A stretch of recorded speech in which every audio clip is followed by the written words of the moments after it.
Hare Krishna. So let's discuss the 10th verse of first chapter today. It goes like this. Aparyāptaṁ asmākam balam bhīṣmābhirakṣitam paryāptam idam eteṣāṁ balam bhīmābhirakṣitam. Now in this verse, Duryodhana is trying to glorify his army to a very great extent. And he's also glorifying Bhīṣma, exclusively he's glorifying Bhīṣma here. Now let's see one by one and let's try to analyze this particular shloka. Now here he's saying paryāptam tad asmākam balam. Asmākam balam, our bala, our strength, our army's strength is aparyāptam, immeasurable. And what is he saying? Bhīmābhirakṣitam. And we are perfectly protected by whom? We are protected by Bhīṣma. And then in the next line he says, paryāptam idam eteṣāṁ balam. Eteṣāṁ balam, their bala, the Pāṇḍavas bala is aparyāptam. That is limited. And it's protected by whom? Bhīmābhirakṣitam. Bhīma in front of Bhīṣma, what is he? And here Prabhupada writes a very, very nice line. It says, the forces of the Pāṇḍavas are limited. That's what he's saying. That is aparyāptam. Being protected by a less experienced general, Bhīma, who is like a fig in the presence of Bhīṣma. So, why Duryodhana is calling out Bhīṣma here? He could have told Arjuna, he could have told Yudhishthira, why Bhīṣma? Bhīma. Why Bhīma? Why is he talking about Bhīma here again and again? In the previous verse also we saw that, he talked about Bhīma somewhere.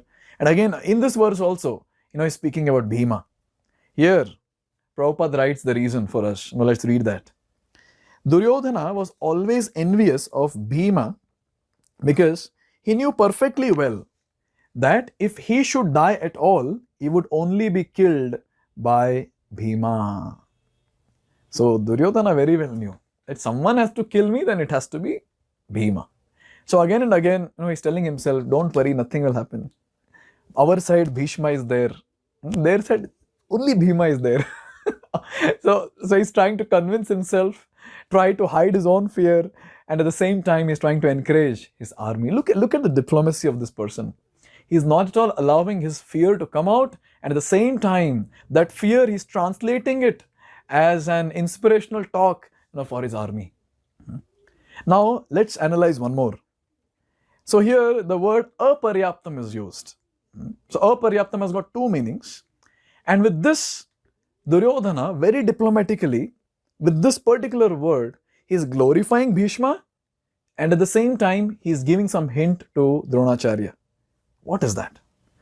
So here he is saying, aparyāptam tad asmākam balam bhīṣmābhirakṣitam. So we discussed this particular thing. So he is saying, aparyāptam tad asmākam balam. So our bala is immeasurable. So he's telling everyone who is there around, and he's telling that our bala, looking at everyone, is immeasurable because you all are great personalities. And then he's telling Bhīṣma, he's glorifying Bhīṣma. He's adding a point. He's saying, bhīṣmābhirakṣitam. We've got such a great personality, Bhīṣma. And in the Shastra, Bhīṣma is described as Atiratha. If you remember, we had discussed about Maharatha, Athiratha, Ratha and Ardharatha in verse number 6. So here Athiratha basically means a person, a personality who can fight with 60,000 opponents at a time, single-handedly.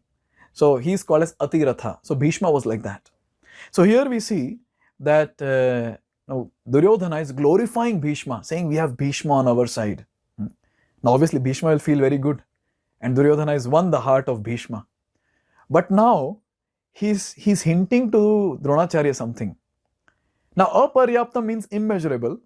Aparyāptam also means insufficient. So here this personality, Duryodhana, is telling Dronacharya, our strength is insufficient. You know why? Because this Bhīṣma, who is there, this Bhīṣma has got sympathetic feeling towards Pāṇḍavas.